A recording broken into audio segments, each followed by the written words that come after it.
talking about how like the devil does exist and evil people get what's coming to them. So it has a very traditional sort of ending that most of the characters in this movie are horrible, horrible people. They all turn on each other and they all end up getting punished. And in some ways, this whole movie can kind of be seen as they're all in their own personal hell, turning on each other as well.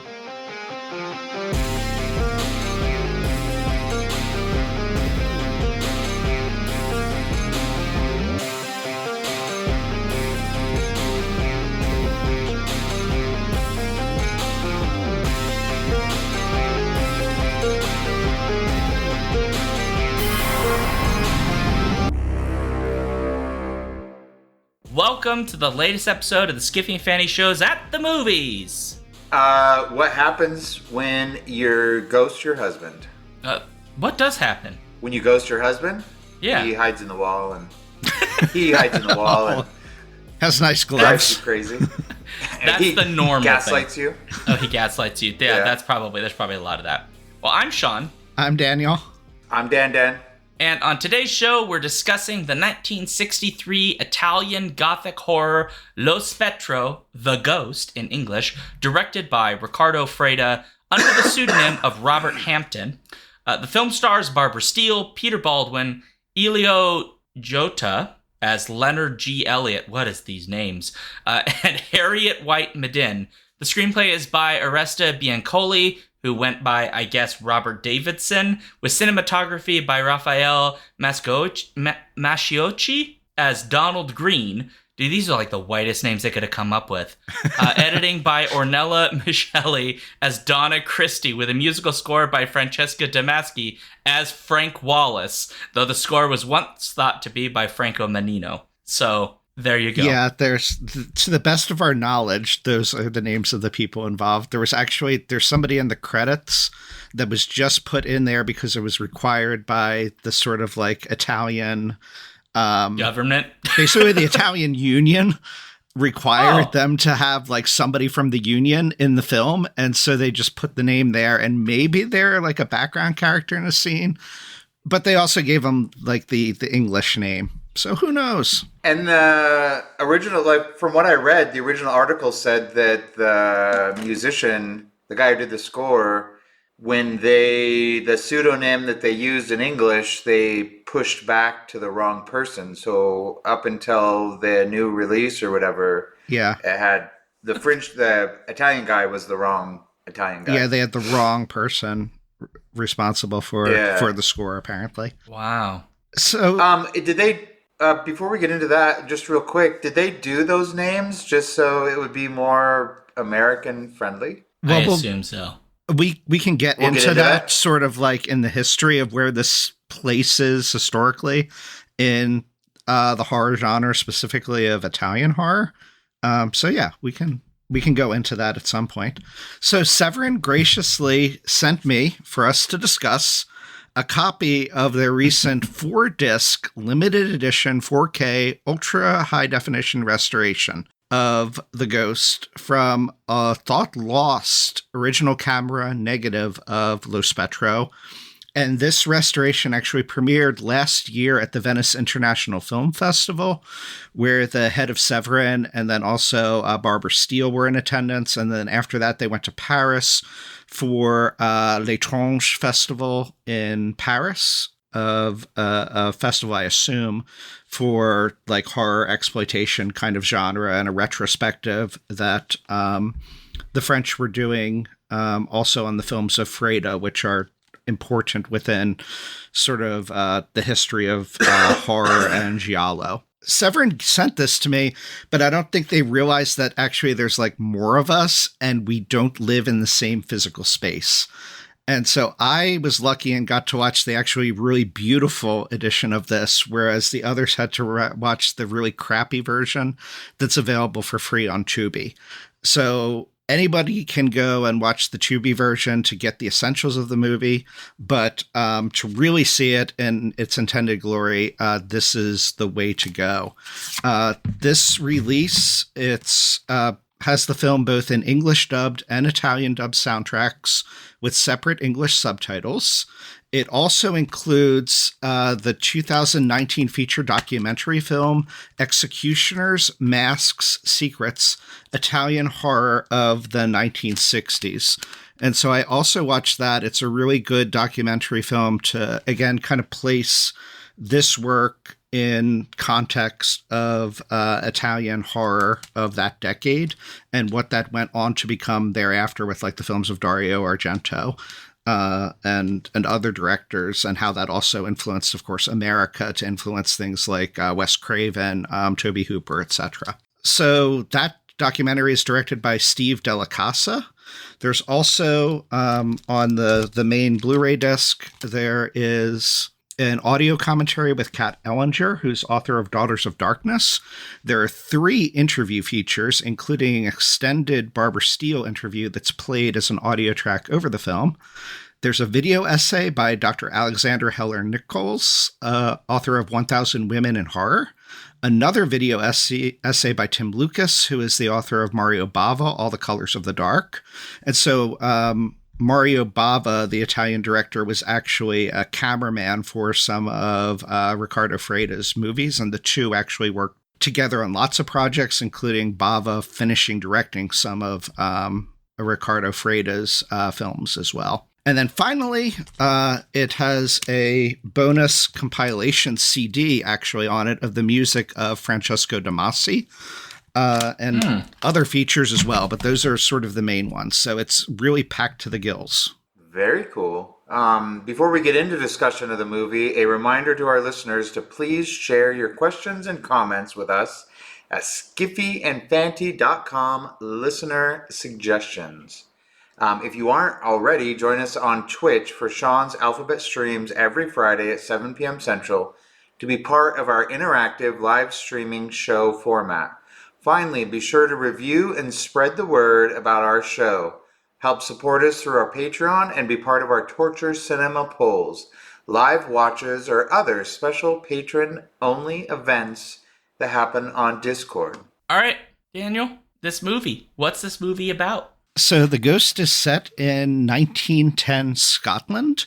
It's actually it was originally intended to be a sequel to Freda's previous film, The Awful Dr. Hitchcock, but it morphed over time and is in some way, as lots of the features point out, kind of an inverse of that film, though features many of the same kind of plot and stylistic elements to it. So it's set in 1910 Scotland, and the Dr. Hitchcock in this is named Dr. John Hitchcock, if I remember correctly, completely unrelated to the Dr. Hitchcock from Freda's earlier film by the time this was made. And at this point, Dr. Hitchcock, the movie begins with basically a spiritualist session where they are channeling a spirit through the medium of the maid for the household. And that maid, whose name I'm blanking on right now, maybe somebody else can look it up, is sort of channeling the spirit of someone speaking in Sanskrit. But then you find out after this sort of spiritualist meeting that kind of sets up the milieu that we are presently in the time period. We find out that Dr. Hitchcock is past the prime of his life, which has been spent studying the mysteries of the world, medical and esoteric, like astral projection and things like that, by traveling through different parts of the world. And he's now basically stuck in his manor house in Scotland, paralyzed with an illness. And sort of paradoxically, the treatment that he is under for this, being essentially confined to a wheelchair, unable to move his lower body, is he is given doses of a poison, curare, that causes paralysis, but given doses of that followed by rapid antidote to that poison to kind of boost his movement. So it's this weird paradoxical thing, whereas the poison that's actually harming him is also being used to try to cure him of the disease he has, which plays into the themes of the movie that pretty much from beginning to end deals with the dichotomies between life and death. And a lot of the film still deals with inverting the ideas of life and death. And so here we have a poison, something of death, also is being used to give life. So he's under the care of a younger doctor who is a friend and colleague that's administering this to him. But we soon find out that that young doctor is having an affair with Dr. Hitchcock's wife, Margaret, played by Barbara Steele. Barbara Steele is sort of no longer in love with old Dr. Hitchcock. She's tired of caring for him and craves life and vitality. And so she's entered into this affair with the younger doctor. And we find out that Dr. Hitchcock really knows that this is going on and is basically setting them up in a trap. And the two of them, the two younger people then, Margaret and the younger doctor, Margaret convinces the younger doctor to basically poison Dr. Hitchcock and not give him the antidote. And so he reacts to the poison. They have a funeral. They bury him. And they then proceed and expect to inherit his money, or at least some portion of his estate, and move on. But he doesn't really go away because they become haunted effectively by his ghost, by the memory and even physical reminders, like a music box, like the wheelchair moving on its own. Different things happen to make them think that his spirit continues to now haunt them and try to get revenge. And that leads to them basically turning on each other, not trusting one another. The housemaid seems to be possibly instigating this further. So I don't know how far we want to get into spoilers, but there is a twist ending that will be familiar to anyone who has seen some of the movies that this is ultimately based on. And so one would be this setup of this movie, at least the initial stages, and like the previous movie of Freda, is pretty much Hitchcock's Rebecca in terms of the characters, the woman coming in, particularly the previous film. This one maybe less so.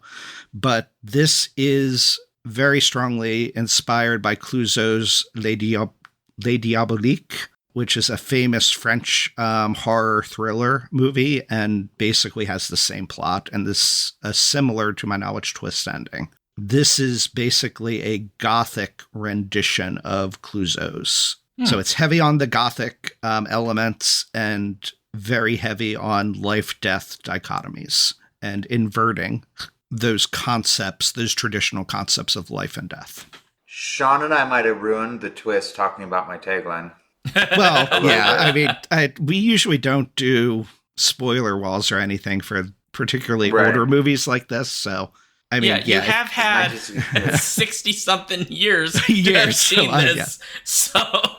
So it turns out the husband's not actually dead. He faked his death to trap the young lovers and sets it up so that they turn on each other. Barbara Steele kills her lover with a razor blade because she thinks he's actually stealing the money that and keeping it from her and has betrayed her when he is not. And the housemaid helps in basically that setup. Dr. Hitchcock reveals himself. Dr. Hitchcock then kills his accomplice, the maid, so that no witnesses are left. And he proceeds to then give the curare poison to Barbara Steele as punishment for her adultery, to basically inflict her with the death condition. So we have, again, a complete inversion. The end of the movie is an inverse to the beginning. He is now completely mobile and the one with life and freedom and movement. She is the one of death, confined. But the ultimate twist then is that she prepared a glass of gin with poison in it to kill herself because she felt guilty about having killed her young lover who actually didn't betray her. And she basically chickens out of killing herself. But Dr. Hitchcock doesn't realize that the gin that is sitting there is actually poison, and he likey the gin. And so he goes and drinks the gin that has the poison in it. And so basically the movie ends with sort of an epilogue of the local canon or priest talking about how, like, the devil does exist and evil people get what's coming to them. So it has a very traditional sort of ending that most of the characters in this movie are horrible, horrible people. They all turn on each other and they all end up getting punished. And in some ways, this whole movie can kind of be seen as they're all in their own personal hell, turning on each other as well. Sure. And he was, I mean, to be fair, the lover was going to ditch out on her because she was going to be broke. Mm-hmm. I mean, when he couldn't find the money, he's like, yeah, I'm peacing out. So she probably would have been upset either way. And he was frustrated with her, like her rising calls for him to do things that he never felt really comfortable doing, which is kind of he's a weak character, which is really common for Italian horror movies of that era. Those young lovers were all very weak-willed in that he could have just said, like, no, I'm not going to kill your husband. But he kind of like wishy-washy does it, but then never really wanted to do it or claims he didn't want to, and so feels bad about it. But dude, you did it, right? Like, just deal with the fact that you actually did do it. Don't blame her for your actions. And he does. Like, he tries to fully blame her for everything. Oh, yeah. And then he gets razor bladed. Yeah. But, I mean, that could be which is a great exaggerated response. Yeah. Very psycho type scene there. Yeah. Very much so. you said the set you have has more scenes? No, not more scenes necessarily. I think it's just very cleaned up. It has all the like documentaries, commentaries, things like that. Oh, yeah. Because I was going to say, I'll be honest, I didn't realize I must have missed where she broke the music box, because until she mentions it's the sound of the music box I broke, I just thought she hears the music box. You know what I mean? Like, I must have missed it. Yeah, she smashed it into pieces at one point. Okay. Sean looks like he's about to completely disagree. I'm gonna poo-poo on some parades here. Mm-hmm.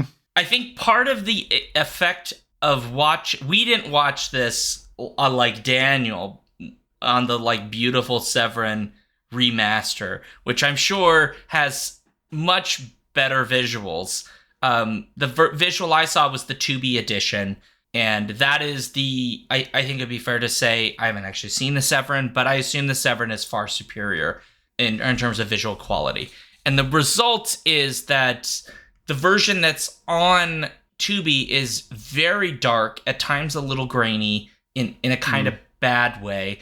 And some of that like very particular gothic scenery internally in the house, it ends up losing some of the dynamics and character. It just ends up feeling very, very dark and musty. And so that affected how much I could get invested in the story. Because to me, I was a little bit bored watching this, to be honest. I found a lot of the plot to be a lot of nothing happening until a lot happens all very quickly. And I because I didn't have anything else to grasp onto, it forced me to kind of think a lot about the plot that we're given, and I just kind of didn't care about these characters, and they're like, we murdered him, like, oh no, we can't let anybody know that we're lovers, blah blah blah. Like, I kind of was like, I don't care about you and your stuff, and there isn't enough of the sort of ghost element in the story to sort of make all that very interesting, because it's little moments of things where like his wheelchair goes like flying down the stairs, and there's like sounds that they hear. It's very gothic, I suppose, in the structure, but I think the gothic requires that visual to really settle the tone of what you're experiencing. And to me, it was just so muted in terms of the quality of what I was seeing that I couldn't feel the tone in the sort of colors and the set design, etc. The score does a good job, I think, of trying to bring some of that in. The score is really quite good. And it's just sort of a reminder that like a film is not just one thing. It is all of these things working together. And if one of them is absent, it sort of affects how you experience the rest of it. And I think in this case, the visuals are a lot more important than the plot maybe gives on, and you just don't see them in the Tubi edition, which is probably the best argument for the Severin edition you can ever have, which is exactly. The film is dramatically better. It is. I'll send this to you just so that you can see sort of the difference. Okay. But I mean, that's totally fair. I'll respond to that, but I want to give Dan a chance to comment too. Sure. I mean, I'll agree that, because I also watched the Tubi edition, and every once in a while there'd be like that white, the film has been damaged stuff that would come across the screen. There were some scenes that were dark enough that they're like light blue boxes with some green in the background, and that's all I can really see. Yeah. Like, so there was some of that, and it did kind of detract a little bit for me, but I also enjoyed the film overall. My one thing, I think you hit on my main complaint about the film is that, I mean, it takes 40 minutes for him to die. Yeah. Like all of that build up, all of that stuff. And I'm like, well, when does the ghost shit happen? Like, when does all this stuff like start? Yeah. And then, like you said, like about 40 minutes in, when it's like 50 minutes left, then it finally does something.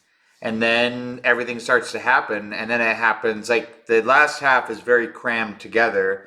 Like it really jumps from creepy scene to creepy scene to creepy scene to creepy scene without much, like they don't have any discussion of what's going on. They don't like explore the blood drip and like, well, there's actual blood, so it can't be just a ghost. Like there's all this stuff that happens that they never like stop and like explore it in any fashion. They never discuss it in any way. Like they just immediately jump into all this crazy shit. And you would think that at some point you would be like, hey man, maybe we should move, or maybe something. Get the priest in You know? here because Jesus, there's some evil spirits involved. Yeah. Although the I mean, priest they have- is pretty inept, though, too. He's also nosy. Yeah, and they have everything to do a seance, and they're obviously like, at least some of them, or at least have access to like spiritualists. Like, do something.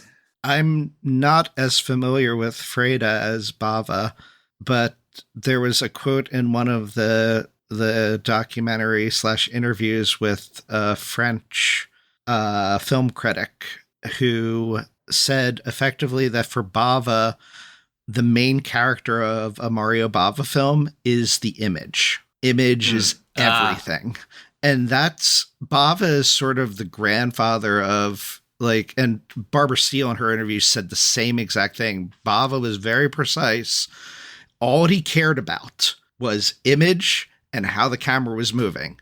And the other thing she said is he really loved animals, and he cared about animals, and he cared more about the horses and dogs and the cats than he did about the actors. And he called the actors beasts, a lot like Hitchcock did and how Hitchcock treated actors. And so I think that was sort of like, I think Freda was probably similar. Freda was much more volatile from what I gather than Bava was. Not quite as artistic, but image was hugely important to these. And the movie begins with sort of, in the seance, it has this repeating appearance of the skull that sort of symbolizes death that's very near Hitchcock. And then in the portrait of Hitchcock that's in the room, there's that skull. But then the shots are kind of shot from slightly underneath them.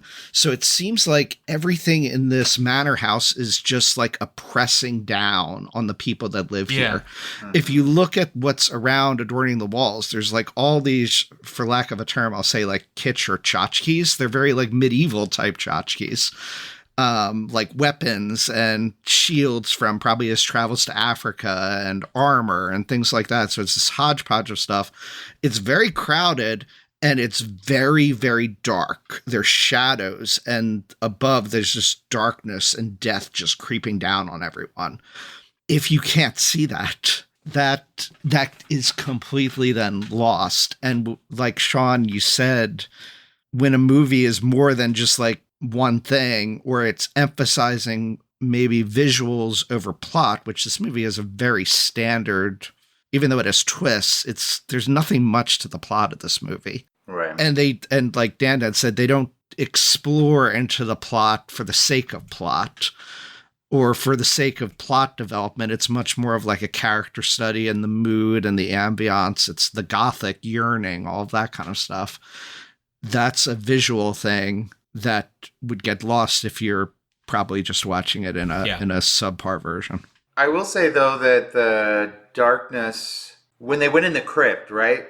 Those skulls really popped out. There were skulls everywhere in that crypt.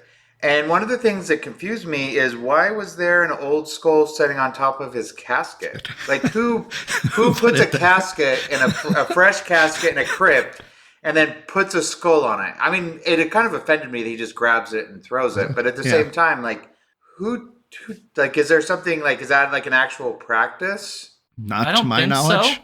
No. I think it's solely like a horror film or Italian horror film logic in this regard, I guess, of maybe just the creepiness and the symbolic nature of it solely. Yeah. The idea of the skull as being this like very uncomfortable thing that we're supposed to associate with death, and in no way are we meant to associate it with good things, right? You're weird if you have a skull on your counter. I guess it also, I don't know if this is an intent, but you know, you mentioned it kind of disturbed you how they just casually toss it aside. To some degree, that's the point of that scene, right? They're desecrating his grave. They're going in there because they don't give a shit about him. They don't care about his remains. They want to find the money. They think that because the ghost told them, basically, that that's where the key is to be able to get into the safe, if I remember correctly. Maid. That's correct. Yeah. The first time the first time they go in the crypt together, the maid had just mentioned that she had seen him put the key in the coat pocket, so they're not even sure the key's there. But the ghost tells her later that it's under, and that's when she goes, she's super freaking strong, man. Like, she throws that. Well, I mean, she struggles, but she throws that casket off. She lifts that stone piece off of it, pulls the box that cuts her and poisons her out on her own. That's supposed to be filled with whatever. I mean, it didn't have the gold. And then she like drug a full grown man's body down the stairs and all the way outside. Like, she was supernaturally strong. Mm-hmm. Good for her. Yeah. Good for her. Everyone's got to have a talent. I will say, though, that the lover, Dr. Livingston, I will say that character, I don't know if it's just the way the scenes got made but that character didn't give a crap about nothing. Like, he throws that skull, and then later on, like, the dog's barking. Like, that scene was, like, over, because she's just like, the dog's barking, you need to go stop it. And he just literally steps out the door and, like, bang, bang, bang, unloads, and then comes back in like nothing happened. And I was like, this guy don't care about nothing. Just immediate. It's the fastest dog kill scene I think I've ever seen. He seems like moderately annoyed that he has to do it and unwilling, but again, completely weak-willed. Well, but remember, like, how they get to that situation is he's pestered by the wife to end the doctor's life, and it's very clear, like, he doesn't really want to do it. His whole thing is, like, he is dying of an illness that's just going to kill him eventually. He's going to die. It's just going to take a while. And her central argument is, well, sometimes cripples stick around a lot longer than you intend. And I guess his view is just, like, this will eventually happen, and, like, we can bone on the side, so who cares? And her thing is, like, I want it over with. But, like, once you do that, I think the story very strongly suggests that, like, that is just the slippery slope to increasingly more immoral behavior. And there's almost no turning back. I mean, why would you care about killing a dog? You just killed a man. I mean, the dog, by comparison, it's not even on the same scale of the level of murder you just committed, right? Why worry about desecrating a dead man's grave, right? Because it's it's a slippery slope to that. And all of the characters go through this to some degree. They all face that. It's just the only characters we really see experience that properly are the wife and the lover. We don't really see the original doctor actually experience Hitchcock, because he's quote unquote dead for most of the film.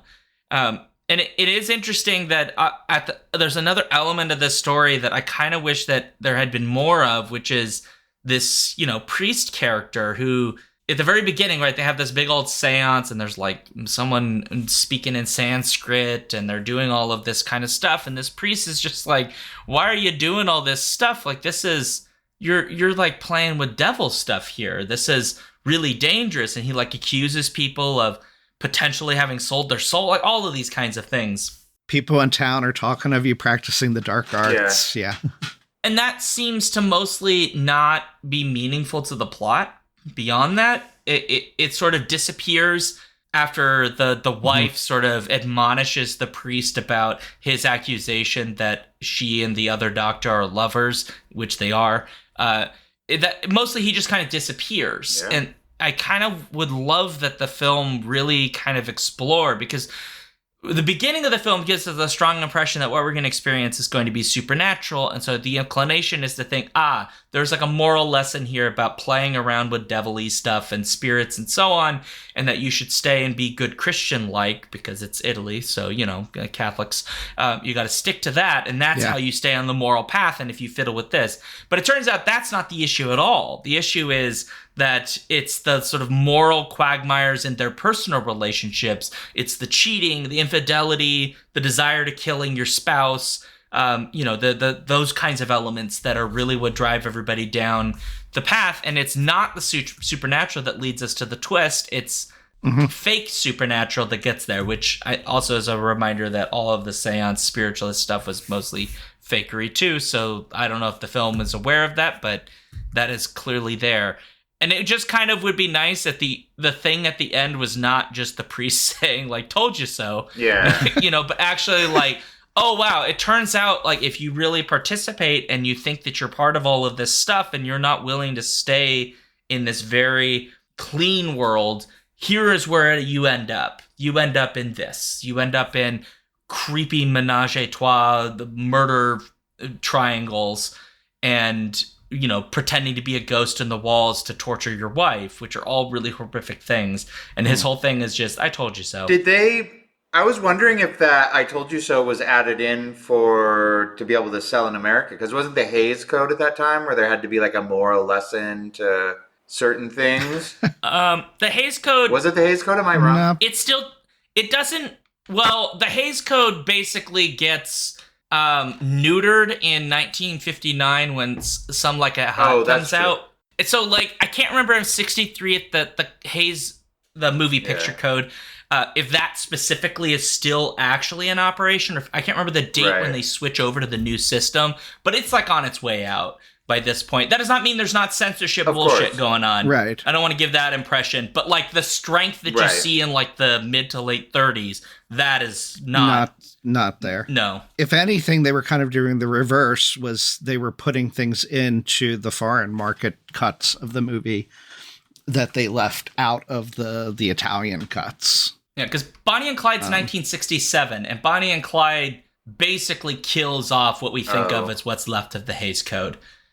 Because Bonnie and Clyde brings in like the American Renaissance of film, like American New Wave, quote unquote. Oh, I would say that I don't disagree with what Sean is saying, but I think the idea that maybe what Freda, what Riccardo Freda was doing is that you have the priest earlier in the film and has that pivotal scenes where he's talking to them. And then he comes back at the end. Why is he absent in between? My interpretation is that in between points that's really where symbolically, at least, all the characters are now dead. And in some ways they are trapped in a house that is symbolic of hell. They're turning on each other. They're completely depraved by this point. And this is a point where there is because it's hell, there is no morality. There is no such figure that can be there. And it's only until the end, and they have actually now succumbed fully, that figure can come back and sort of look onto the hell that has existed. That's the best I can kind of say, but I don't know if that's... I wish they would have leaned into that more, because I kind of agree and disagree with Sean in that I agree that it was weird, because really we have four characters, right? Catherine the maid, Livingston, and the wife and the husband. And then you got those are our characters throughout the movie. And then you've got the priest that comes in, and then you've got the mayor. Was it the mayor or the constable? There's a constable that shows up. There's a mayor, and then there's another doctor, I think. That kind of shows up. Which the constable had my favorite line in the whole movie, which is that you're taking medicine. Medicine is just nonsense. And he tries to convince him not to do any medicine. But I think not to get off my point is that we have, like, I wish the movie would have either just focused on those characters and everybody else done much more surreally, like in the way you're describing, or at least flesh out a little bit. Like maybe not have so many, but kind of just have them actually mean something, right? Like, because the constable or the guy talking crap about medicine, like that could have been a whole like piece of it. The stuff the priest said really doesn't tie into the rest of the movie other than you mess with seance, you're going to get screwed. And then at the end, he's like, look, you got screwed. And like Sean mentioned earlier, it had nothing to do with the seance. Like these characters, right, like their pieces really had no bearing on the movie at all. Like you could completely remove them, keep our four, and everything would just and it would fine. Be tighter. Yeah. We hadn't mentioned the cinematographer, the screenwriter for this is actually the screenwriter and or novelist for The Bicycle Thieves, which is like one of the most famous pieces of Italian. I still have not seen it, but it's like ranked often one of the best films ever made and one of the most influential movies ever made. So the guy who wrote this is a really big deal. The fact that there's this, and in Italy at the time, this was normal where people in quote high culture and people in sort of the low genre culture, they were intermixing. And so like Barbara Steele talks about like working with Fellini and things like that. And so like the big name Italian directors were also like considering and watching the works of Freda and Mario Bava and getting ideas. And so there was much more cross speaking between sort of the divides of culture in that era.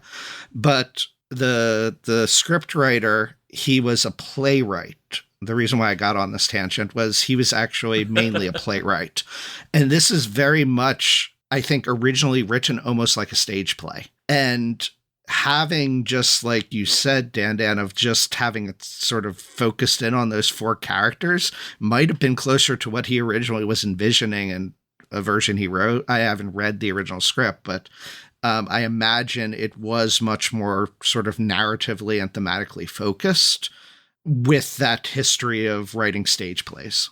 I could see that. I will say there were some writing choices other than medicine is nonsense. There were some writing choices I didn't fully like, or not writing, creation story, right? Like when they pulled the bullets out of the wall, perfectly shaped, like obviously never been fired. Nobody mentions it. The blood never gets checked again. But also like the big tell that she has that he must have gotten into the safe and stolen everything is the guy's favorite snuff box, which was in the safe. And I'll be honest, I'm a tobacco user. I smoke, not snuff. But I can tell you that nobody who's addicted to nicotine enough to have a favorite snuff box is locking our addiction away in a safe that we have to run to our desk to get the key, to run to the safe, to run back.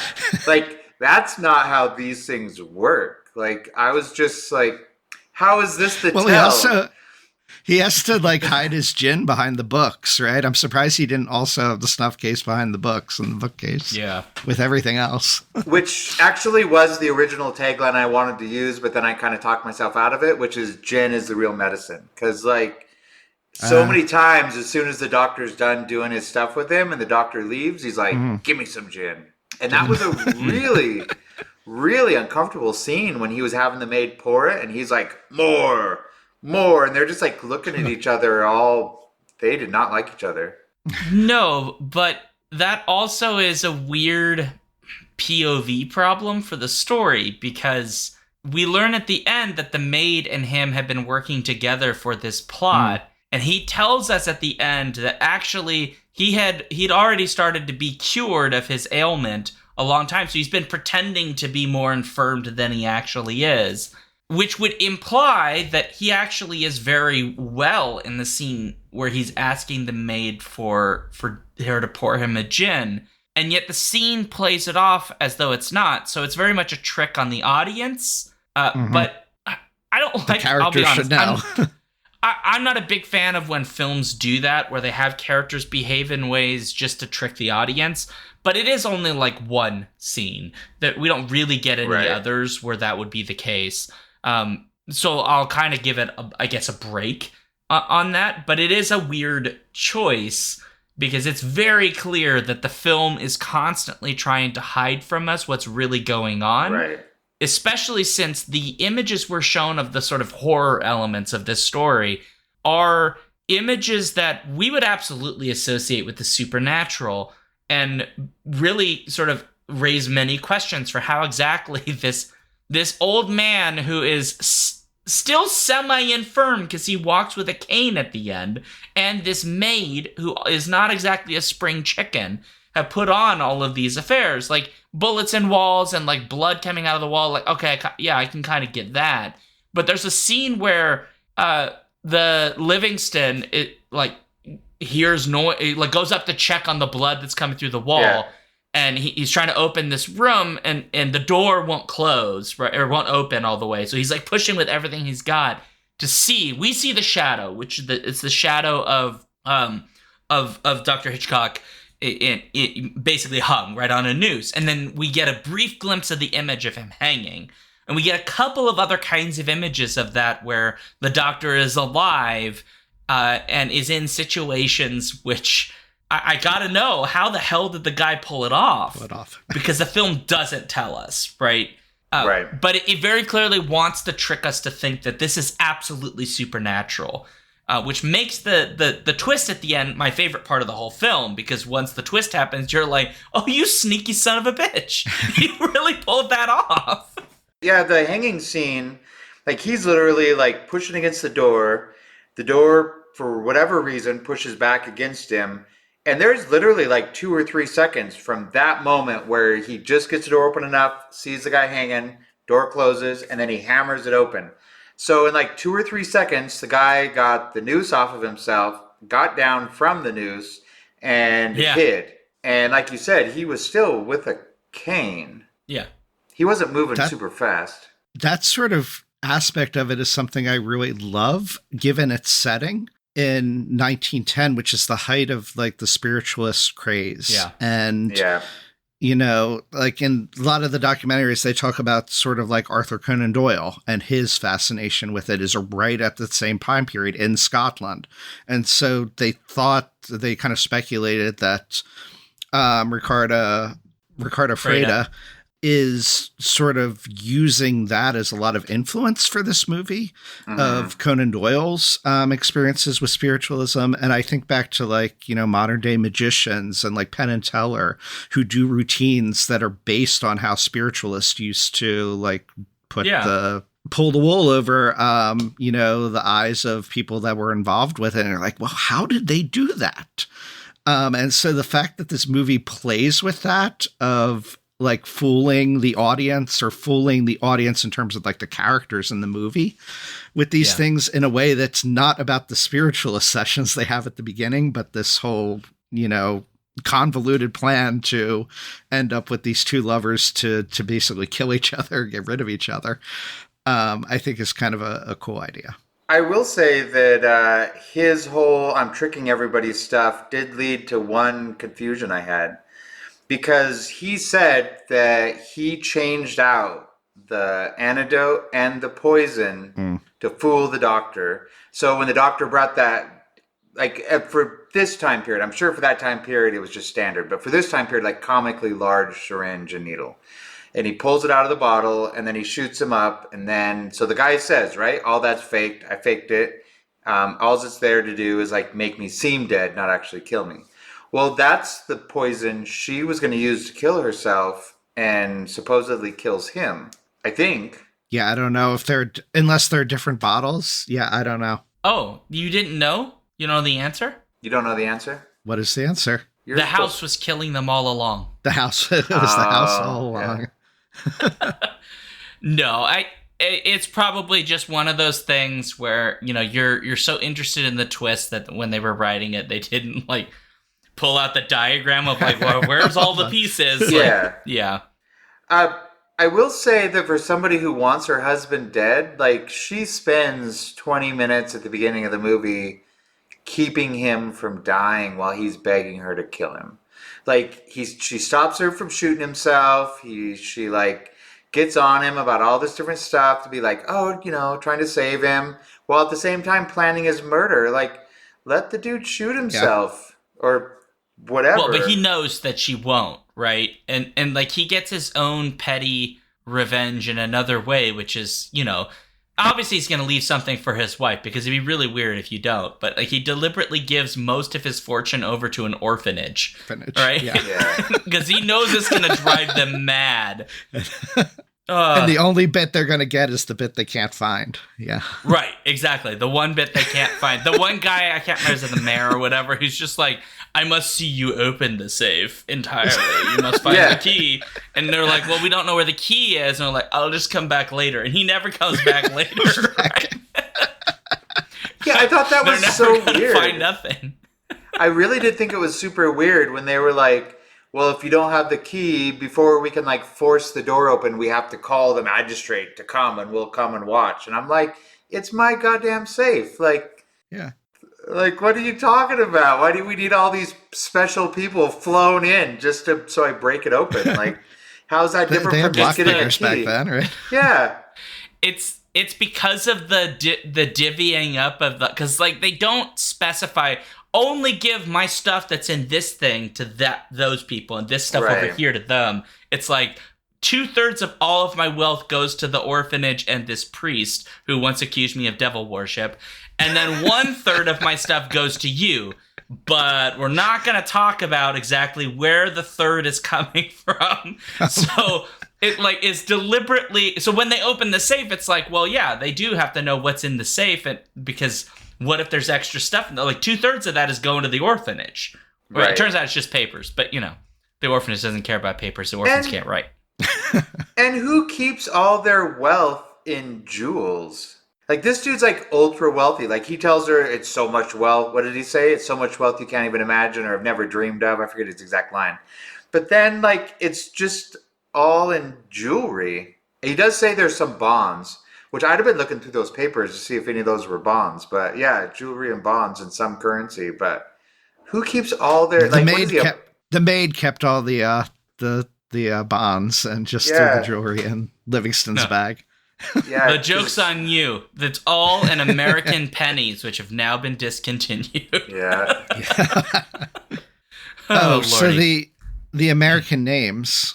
Yeah, are really white bread names. So my understanding is at the period they're really trying to make an Italian horror film genre of their own that is it's inspired by lots of other things, including, of course, the Hammer horror films from Britain, but making them a little more edgier and more overtly depraved. Also, the films of Roger Corman. And so in some ways, they like the Edgar Allan Poe movies that Corman made, for instance. And they were trying to recreate and make these sorts of Hollywood films that they could export to American audiences. And at least mostly the understanding I've gotten from watching episodes of The Last Drive-In with Joe Bob Briggs and Joe Bob talking about this is they'd put on these American sounding names because they thought at the time that no American would go to a drive-in to see a movie with a bunch of Italian names on it, because Italian names were things for like Fellini and highfalutin art house films. And so if you're making a picture like Roger Corman for the drive-in for a more lowbrow audience, you don't want to have like a bunch of Italian names on there. You want to make it look like this movie was shot in England. And it was a bunch of English and American actors and things like that. And so they did everything to put those on. I don't remember the movie, but there was one of the movies on Last Drive-In. The Cemetery, The House by the Cemetery, I think is the title of it.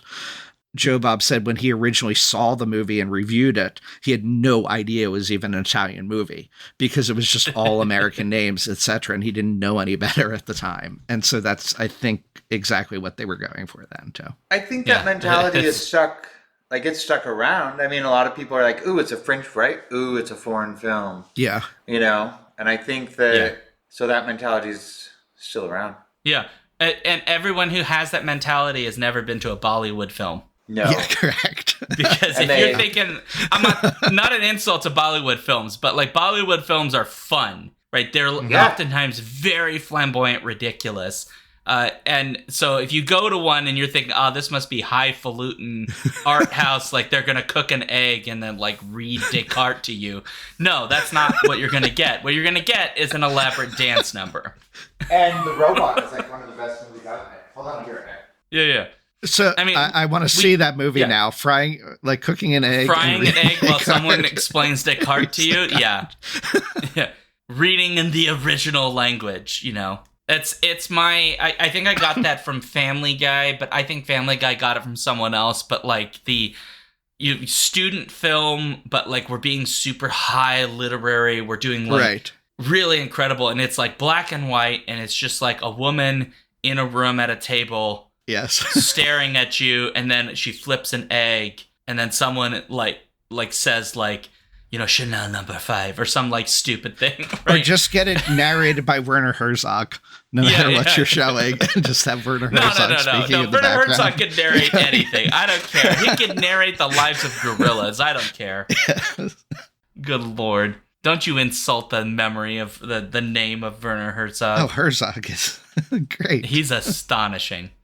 I love his documentaries. His documentaries are very interesting. If you're at all interested, he has one about Siberian fur traders, which I forget the title of, and I watched out of nowhere, and he narrates that thing, and it made something that I didn't think was going to be that interesting, like utterly fascinating. And I was like, okay, I could see why you're really into this right now. Mm-hmm. Yes, please show me them walking in the snow while you narrate this. Yeah, he could narrate, you know, like footage of people doing laundry or like cutting hair, and it would just be utterly fascinating and engrossing. It would be. Yeah, it's very interesting. You should watch Werner Herzog Eats His Shoe if you've never seen that film. Literally, he eats a shoe. Well, he didn't eat the whole thing. No. But I think folks would be very interested in it because it's him. Partly it's a joke, and partly it is like he lost a bet. And so that's why he has to like boil this shoe and he's going to eat it. But part of what he does in the film is he talks about what we lose when film becomes sort of overly popularized. You know, the sort of like blockbuster era that was like coming around the corner. I really recommend it. There's a lot more to it. It kind of gives you a sense of his philosophy of film, at least at the time. And, and at the core is a ridiculous thing. He's literally boiling a shoe that he's going to eat at a theater because he lost a bet.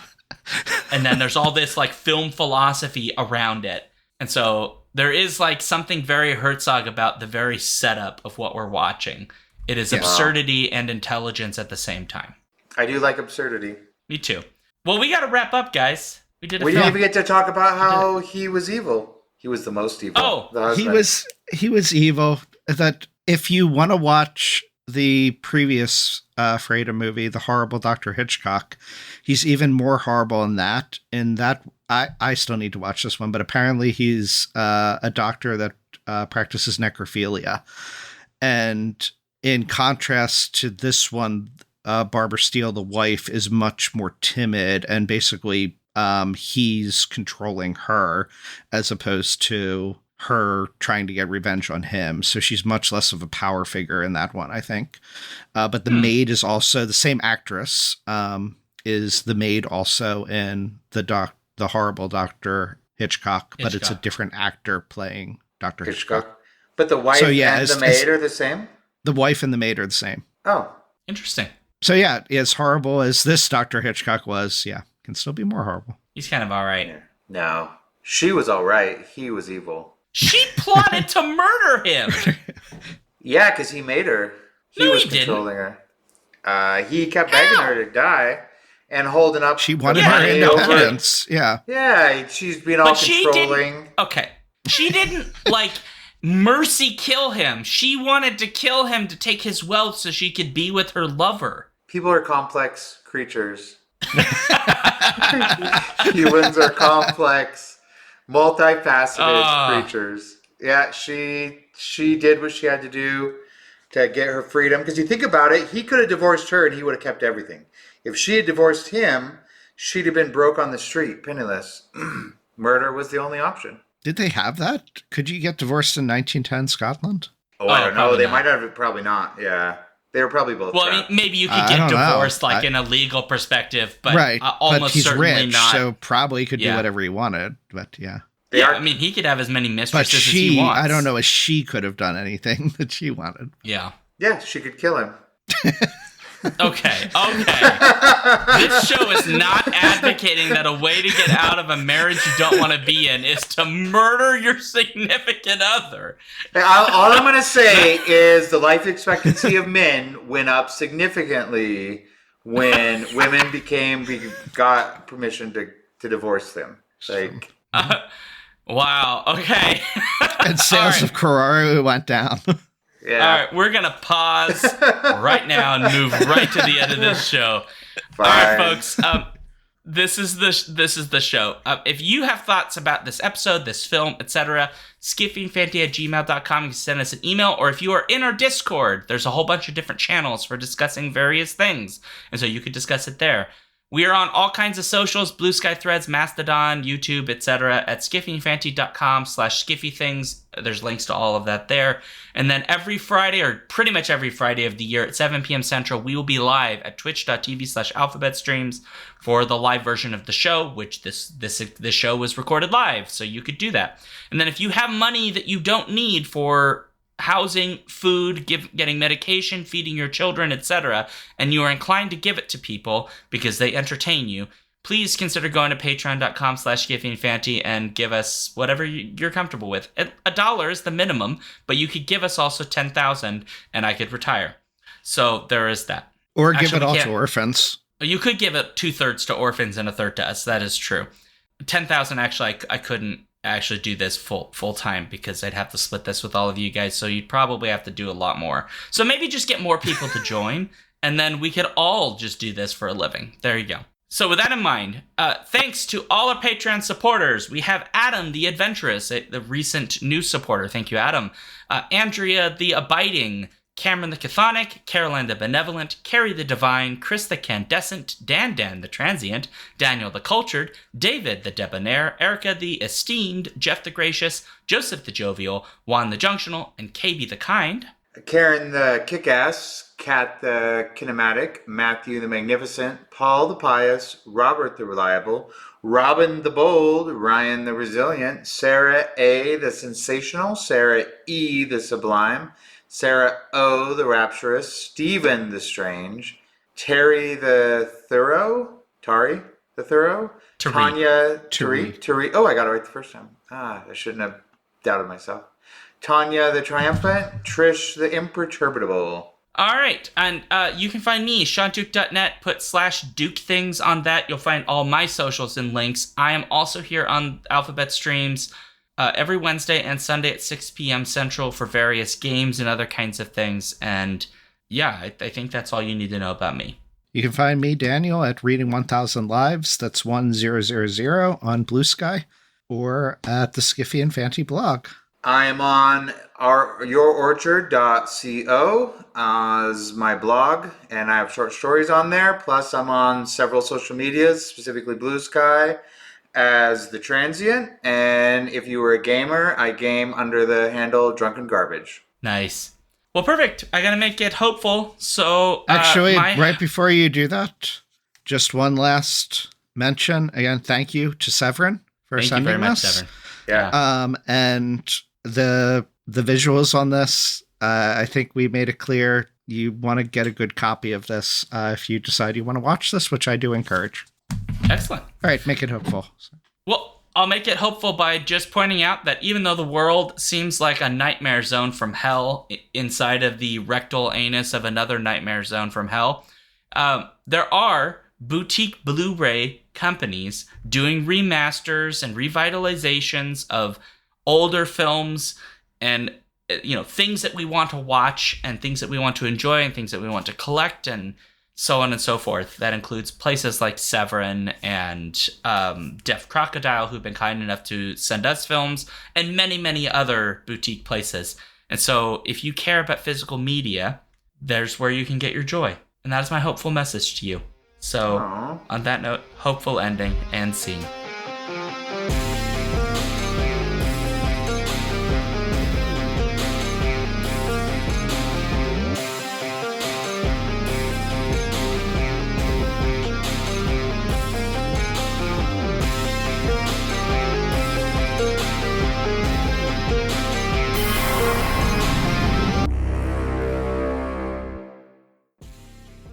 If you want to support this show, you can go to patreon.com/skiffyandfanty or skiffyandfanty.com, our website, where you can get access to all of our fancy things.